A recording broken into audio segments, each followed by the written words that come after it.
This is Fixed on Jesus.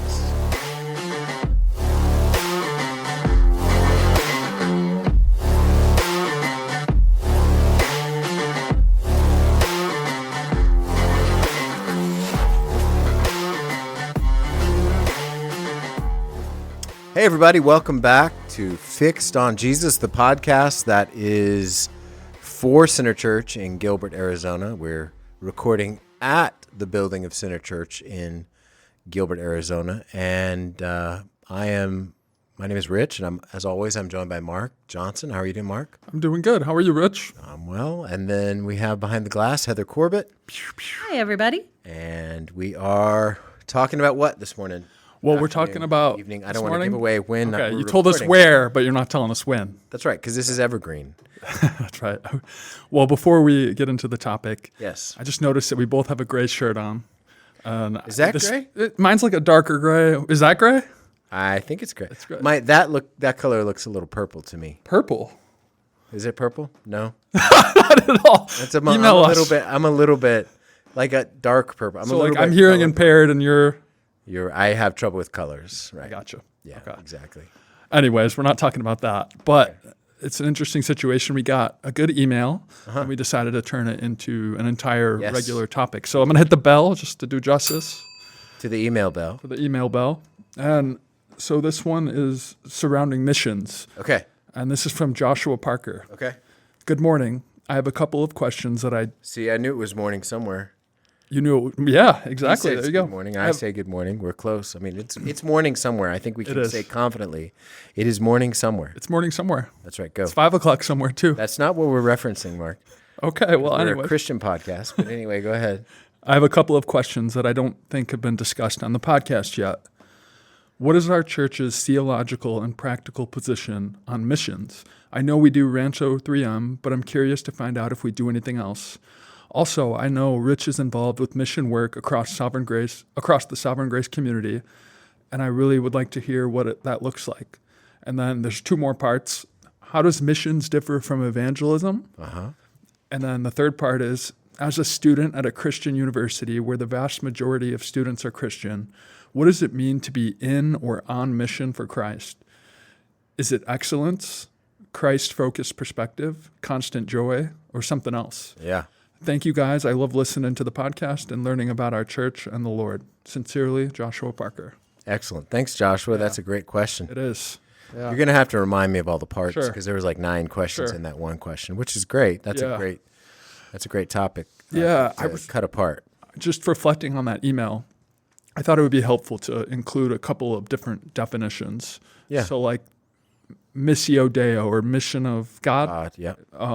And then mission of the church, and then mission of the believer. Right. He's kind of put them all together, and I think lots of different groups say different things about those and how they connect them. Well, I think a lot of people use the word mission to describe all kinds of things. Right. Yeah. So the language of being on mission, of being, that language is brand new. I mean, nobody used that language before the 1950s. And so it was not a part of any kind of communication amongst Christians to be, quote, on mission. Yeah. If you think about what the word mission means, the word mission means to send. It's like based on the Latin word. And so it means to send for a certain purpose. Yeah. Right? And so that's where we get the idea of missionaries. So those are people that are sent. Generally, the understanding is sent cross-culturally to another setting in another country to preach the gospel of Jesus Christ so that people can get saved. And so there's all kinds of different entailments with that. And he asked, what is it? I mean, missions, like classically understood, missions is the idea of the study of, and there's a history with this, there's a theology with this, but the study of the advancement of the gospel from one culture to another, right? Yeah. And so if you look at the book of Acts, you see Acts is designed starting in Jerusalem, and it goes all the way, and at the end, Paul is in Rome, right? Yeah. And so you see the advancement of the gospel throughout the book of Acts. Yeah. Into Asia. Yeah, well, he says, I mean, the outline is the gospel in Jerusalem, then Judea, then Samaria, and then the uttermost parts of the world. And so, like, you can map Acts as the gospel advances past Judea and Samaria into the rest of the world. Yeah. And so that's what the name means, but that's what mission and missionary means. But I think one of the things he's getting at in this question is that people use the word mission in all kinds of different ways. Yeah, like I'm on mission to glorify God in the workplace and do excellent work. Right. However, that's just an example. Yeah, right, exactly. That on mission language is popular. And I would imagine where Joshua is at Cedarville, it's very popular. And so I think what happened in the last maybe 20, 25 years, it's less popular now, but it was really popular about 10 years ago. People would talk about the normal Christian being on mission because there was an idea before that the only people who were on mission were missionaries in another culture, taking the gospel to another culture. That's not true. It's not true, right? And so we as Christians are actually, if you look at the book of Acts, we are at the uttermost parts of the world, right? Yeah. Here we are speaking English in a land that's thousands and thousands of miles away from Jerusalem. So the gospel and its origination, we are so far away from where it was, right? And that's one of the glorious things about Christianity is that the center of Christianity over the centuries has moved, unlike any other major religion. Right. So the center of Islam is still in the Middle East. Right. It went a little bit into North Africa, a little bit here, a little bit there. Yeah, but it's still small, right? Pretty centralized. Christianity has shifted. Yeah. And so that's a wonderful blessing, right? And so maybe walk through some of the questions. Yeah, so his first one was relevant to our church. So what is our church's theological and practical position on missions? So you teach missiology I do, at our pastor's college. I got the privilege of reading through your lesson. Uh-huh.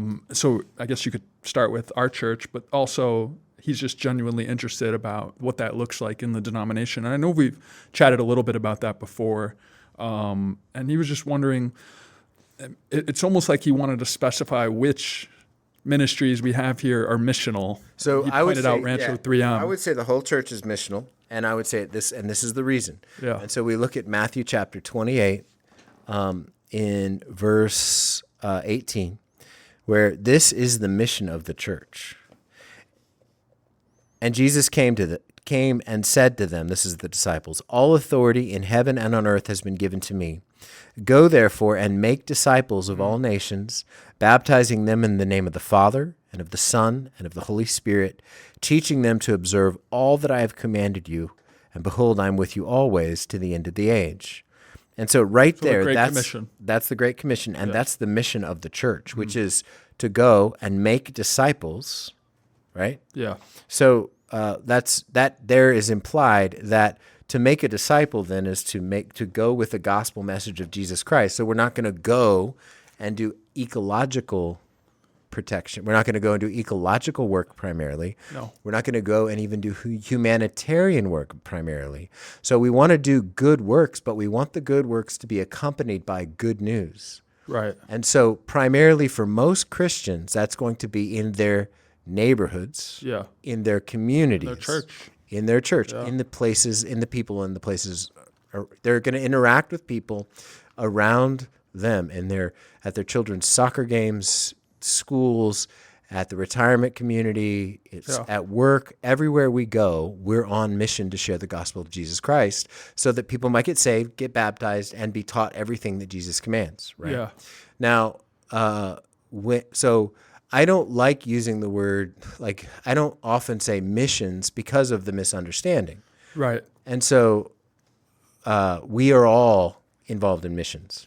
Yeah. Now, cross-cultural missions is different. Right. So what you described is not just cross-cultural, but all the different contexts where a Christian is supposed to walk out fulfilling the Great Commission, whatever context they're in. Whatever context they're in, and also in whatever country they're in, too. Yeah. So I think one of the mistakes we make as Americans is think mission is out there. Yeah. It's not. Yeah. And not only that, if you go to Mexico, if you go to England, if you go to Bolivia, if you go to the Philippines, and they're doing local church work, they're not doing mission work any different than we're doing. No. Right? And so what we need to remember is that the goal of missions is to plant churches Like this is what we see in the New Testament. Plant churches, right? So that they might teach all that Jesus commanded, and so that people get saved and are baptized and are taught everything that Jesus commanded, right? Yeah. And so, biblically speaking, to be involved in missions is to be involved in reaching the lost with the gospel of Jesus Christ. So it's really important that we make the distinction that we're not just going to serve and do humanitarian work. We're not, for example, like we're not just going to be involved in a work that says that, let's say, brings clean water to African villages. That's a good thing. Really good. Yeah. It's wonderful. But if the clean water is not accompanied with the living water of the gospel, then there's no hope ultimately for those people, right? And so we want to do both outside the U.S. We want to do both humanitarian work, but also we want that to be accompanied by the gospel of Jesus Christ. So missions is primarily a proclamatory work, right? Now, there's a lot of people out there who are saying that this is different, right? That's not all that it is. Yeah. And so what I want to say is we're not doing mission work unless we're proclaiming the good news of Jesus Christ. Yeah. Right? And so are we involved in missions? Yeah, absolutely. That's part of why we're involved in Sovereign Grace churches. And so we sent a church plant up to Star, Idaho. That's mission. We send people who we love away from our church to go to another city to start a church in a town that only has 7 churches, but 30 to 50,000 people. And growing. Yeah. And so that is mission work. Yeah. It's also mission work for us as we donate to Sovereign Grace, a church plant that goes to, let's say, Reynosa, Mexico, which is on the other side of the border from McAllen, Texas. And we support financially a gentleman who's planting a church there. And right now that's 30 people who don't speak English. They speak Spanish, but they're preaching the gospel in their language in that country. And so we're involved.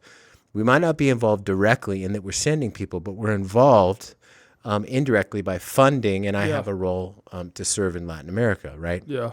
And so that's part of what we do. Now, I think part of what he might be asking is, do we believe in sending cross-cultural missionaries to other parts of the world? Absolutely. Yeah. We believe that, like, if there's someone who has a call to do that, we want to support them in whatever way we can to be able to bring that about, right? Yeah. Now, and so that means, like, it means that, we want to come alongside people who want to do that kind of cross-cultural work. Yeah. Now, the difference maybe with some of the way we're going to function this way and some other folks is that we would say that to go and be a missionary in another country, the way that is proven, the way you can tell if someone's called to be a missionary is not if they have a heart for other countries, but if they're a blessing first in their own local church. Yeah. Right? Let's say someone wants to evangelize in another culture, but they're not evangelizing in this culture, they're not probably really going to evangelize. Yeah. Right? Yeah. So that means we're going to prove, just like an elder has qualifications from 1 Timothy 3 and Titus 1, we're not just going to say that if you want to be a missionary, that call is so noble that you can just go and do it. We're going to say, listen, if you want to do this, that work is really hard. It's difficult. If you go cross-cultural, which is wonderful and we want to support, if you go cross-cultural, you need to recognize you got to learn a language. You got to pull up stakes and learn a brand new culture. Yeah. And on average, the first convert is 7 years in. And so it's a long haul, and that's not for everybody. That's for some people. Right. And so because it's so hard, we want to make sure that those people who have a desire to do that, we want to steward that desire by ensuring that they're mature enough, they're godly enough, and they have the qualifications to go do this. Right. Because climbing on an airplane does not make somebody, and then transporting to another culture does not make somebody a missionary. Yeah. In fact, there's a lot of American missionaries that have gone cross-cultural to do more damage because they weren't qualified. So weaknesses in character, weaknesses in theology, those are exposed in the mission field, not fixed. Right. And so that's one of the things we want to say is we want to encourage people to go do that work, but not all by themselves, because a lot of times in some places, the qualification to go to another culture is just a desire to do it. And because you have that desire, that's enough. And I want to say it's not. Yeah. It's definitely not. You need to be qualified, you need to be trained, and you need to be proven at a local church. Yeah. Because what we don't want to do is take missions and divorce them from the local church. That was one of my follow-ups. So I think you described that to me before as divorcing ecclesiology with missiology. Right. So like the local church and missions are best friends, right? Yeah. So the local church is both the fruit and the how do I want to say this? I've said it in lots of different ways, but it's the church is the cradle and the fruit of missions, right? So the church is the ultimate goal of what we're trying to do, right? Yeah. So a missionary is not just going to get converts. So we're going to send a missionary to plant a church. Right. Because otherwise, let's role random play for converts. a second. Yeah. Let's say we go there, we send a missionary, and they convert. People get converted by the grace of God. Right. They repent and put their faith in Christ. Now what? Exactly. They need to be involved in a local church. Yeah. And if it's really cross-cultural, there's no churches. So a missionary team, like we have a missionary team right now in Thailand, they went with 3 families. So those 3 families who are uprooted from the U.S. to go to Thailand to do this cross-cultural mission work, that is a church right there. Yeah. So a missionary work like that is a church with no opportunity for Christian transfer growth. So conversion growth only. Only conversion growth. So is it when you say we, is like the Sovereign denomination? grace, yeah. Okay, yeah. Yeah, exactly. And us as a church as well. That's the kind of work that we support. Yeah. And so like that's one of the things that is maybe a little bit different. Yeah. But if you walk through the scriptures, especially in the New Testament, you see the goal is not just to gain converts, but to plant churches. Yeah. Right? Yeah. And so a missionary out there gaining converts only is not following the pattern of the New Testament. Yeah. Now that doesn't mean that we shouldn't provide humanitarian work. Now there's some that are called to do that kind of humanitarian work, but we're going to want to make sure that humanitarian work is somehow in some way connected to a local church in that environment. Absolutely. I have a whole host of follow-ups. I feel like you handled his first question pretty well. Like, what is the denomination doing? How you explained the church's connection to missions, both overseas and locally and other states. And you explained ecclesiology and missiology being best friends. So I read recently the book by J. Mack Stiles, Nine Marks book on evangelism. Yep. And that kind of leads into his second question, missions difference and the difference between missions and evangelism, if there is one. And J. Mack Stiles made a case that there wasn't. There is a difference. There's no difference. So we can get into that. But the other thing that I'm interested in is one of the things that he said in the book was around, and this is a short 80-page read. It's great. Right. Yeah, I love those little to the point. It's a 9 Marks book. Yeah. Called Evangelism by J. Mack Stiles. Great book. Yeah. It's wonderful. And he made a case that short-term mission trips are relatively new. They absolutely And you just explained that it takes approximately 7 years to win a convert. Yes. And so like short-term is interesting because you might not win any converts by then. And of course that's not entirely in our control anyways, but it's relatively new and it seems very American. The reason it's new is because we couldn't travel quickly before. Before airplanes, there, you might as well stay. Yeah. Yeah. Before airplanes, you had to climb on a boat and you were going to be gone a long time. So sorry. No, you're fine. It's new. I mean, well, it's not only new, but it's very American. Yeah. And so a couple things, like one of the things I would recommend if you're interested in short-term missions is to make sure the place you are going really wants you to go. Yeah. Because sometimes there's all kinds of work now from people where we would consider, in foreign countries, it would say a lot of Americans have come and they've not left it better than it was. Yeah. Like it costs money to host them and they want to do things their way. Yeah. And so as Americans, what we need to do is go to serve, right? Yeah.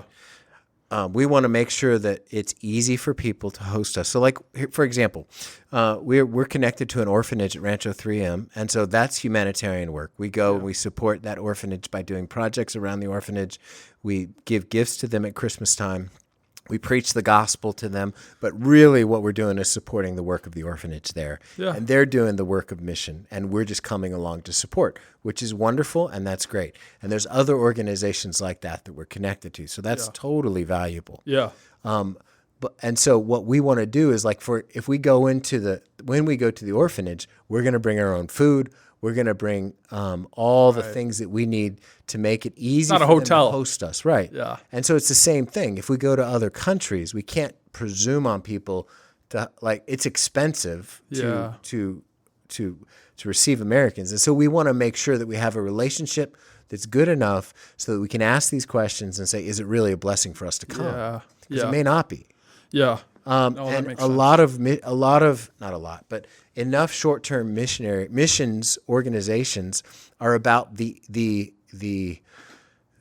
blessing that it is in going, which I think is exactly opposite. It should be the ones that we go to that get more blessing than the ones who go. Well, that actually leads into my next follow-up. Both in your missiology course and in the language around other Christian friends that I have will say things like, go and be a blessing to the nations, which is from Genesis. Genesis chapter 12, yep. Right. So, in a way, it sounds like they're replacing Matthew 18, the Great Commission, with go and be a blessing. That's true. And so that started with John Stott. And you might hear that. Josh might be hearing that at Cedarville. So that started with John. that started with John Stott in a famous Lausanne conference in the 60s, where he said he would put the Genesis 12 commandment, the great commandment to go and be a blessing, given to Abraham as what we're to do as Christians when we go around the world, not primarily to preach the gospel.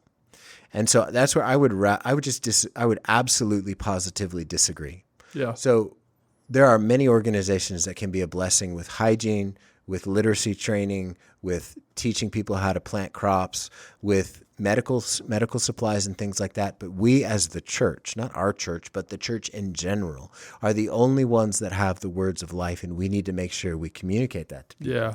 Otherwise, we're not doing eternal good. Yeah. Should we feed them? Yes. Should we provide for their needs? Absolutely. But primarily, no. And so the call to be a blessing, it's very popular because, think about it. If we say, hey, we want to go be a blessing to tribal places in Africa and other places, everybody around us, even our unbelieving friends and neighbors, are going to go, that's wonderful. Yeah. But we're going to go tell people that the only way to salvation is Jesus Christ and there's no other way besides him. People are going to go, that's horrible. And you know what? It's a stumbling block for a reason. And that's where I want to say, okay, we are to be a blessing, but in an ultimate sense. Yeah. And so it's not missions work to go do ecological work in the rainforest. And people are saying, hey, that's good. You can glorify God doing that, but that's absolutely not that's not missions, right? And we don't want to shun our biologist friends here. But also, but it's also not ever commanded in the Bible, right? And so, I would say that the fulfillment of what Abraham is doing, what Abraham's called to do in Genesis 12, because if you read it, he's not a blessing. He calls his wife his sister twice in his lifetime before Genesis 25. And the ultimate blessing is found in the seed, Jesus Christ. Yeah. So the blessing that was fulfilled in this call in Genesis 12 is Jesus Christ, who came and was the first missionary who came from heaven to earth to live as a man, taking our likeness and nature, and died in our place so that we might be able to have an everlasting life.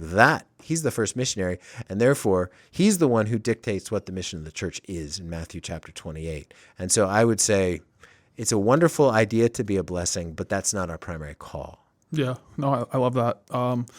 But you kind of touched on all of his questions. I'm going to go back to the missions and evangelism one to discuss it more. But before that,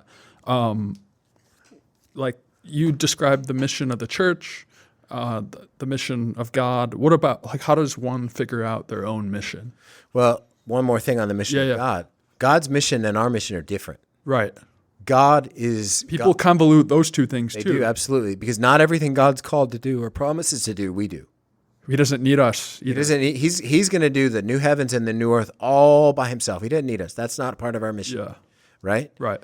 And so, like, not everything he's called to do are we called to do, which is, we need to remember our job is proclamation, the proclamation of the gospel of Jesus Christ, right? Yeah.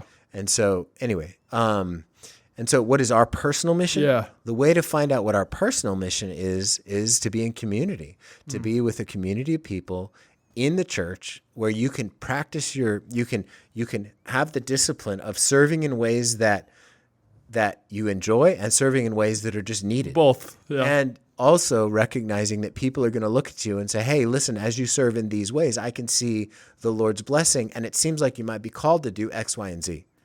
Right? Yeah. And so then to be able to say, or if you have a heart or desire to do missions, just to be able to say, this is on my heart. None of us are equipped to come up with our mission or calling in isolation from other people. Or outside of the church. Church. So talk to your friends, talk to your pastors, say, here's what my heart is, and then they will help you figure that out.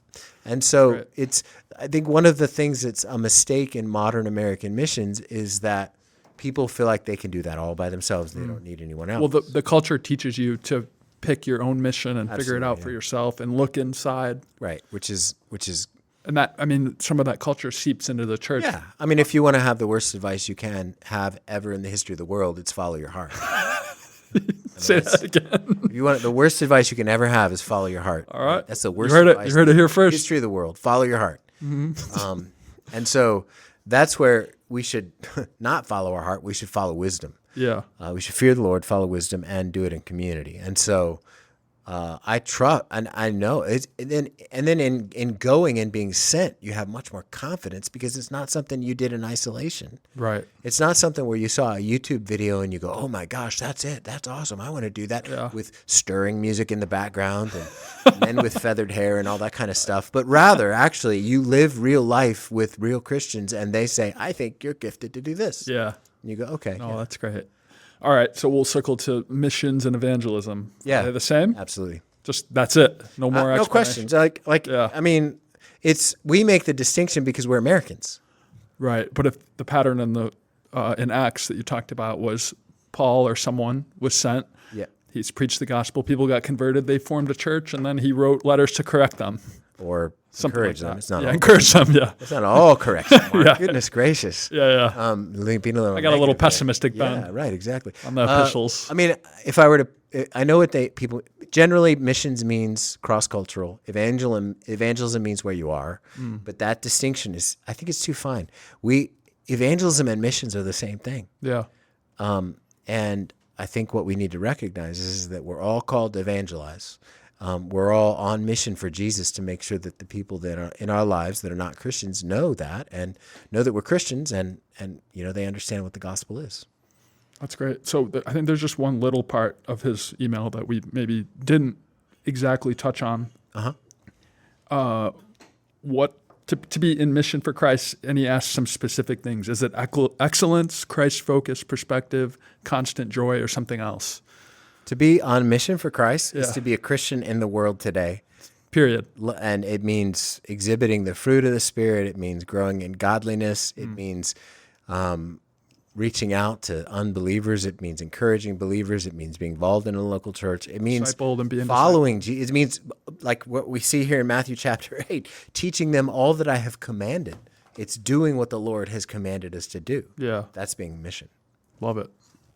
So the Christian life essentially is... Essentially, yeah. Right, exactly. It's pretty broad, but that's what it is. Yeah. I think because it's broad, people want... Even me, I'm like, I want a more specific answer. Well, that's why people are... It's easy to just talk about being on mission. And, I'm on mission, and I'm going to go scrape gum off the desks in the junior high, which, okay, that's fine. Yeah. There's a lot of gum there, a lot of opportunity. I'm sure there is. There was when I was there.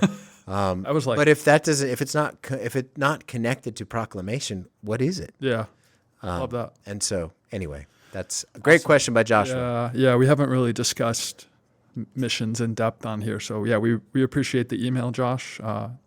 Continue to listen and write in. If you have any follow-up questions, anybody, they can email us where? Where? Hold on, let me think about it. It's been It's a while. not a location. It's not a location? It's an email address. Oh, it's not a snail mail address, like a P.O. box? If you have one, I don't know about it. So Production at centergilbert.com, and you'll hear the email bell it's when the it's world live. famous email bell. World famous. In the morning or the afternoon? Someday. But are we Sometime going in to the coordinate our address every time, or is it just this time? I don't think this is very coordinated because mine looks very light. Yours looks very dark. Well, I don't think you're the best measurement of that. This is dark. This is light. I can tell that You know the light from darkness is what you're saying as a pastor. as my eyes. That's dark. This is light. All right, well, thanks for listening. Yeah, we love you. See you next time.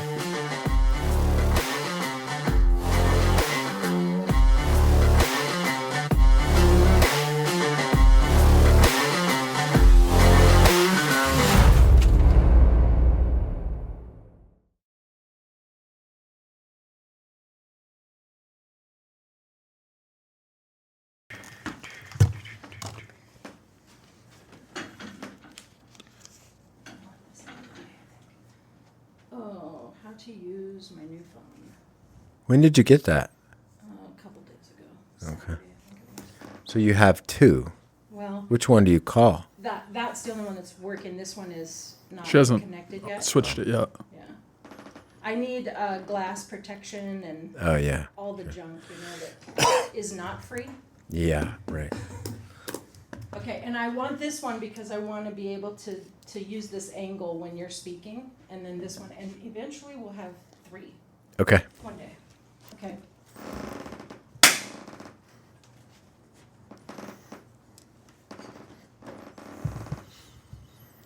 Hey, everybody. Welcome to the Fixed on. A little bit hot, Yeah, right let's do there? that again. Yeah, that's a little hot. It's a little high for me, too. All right.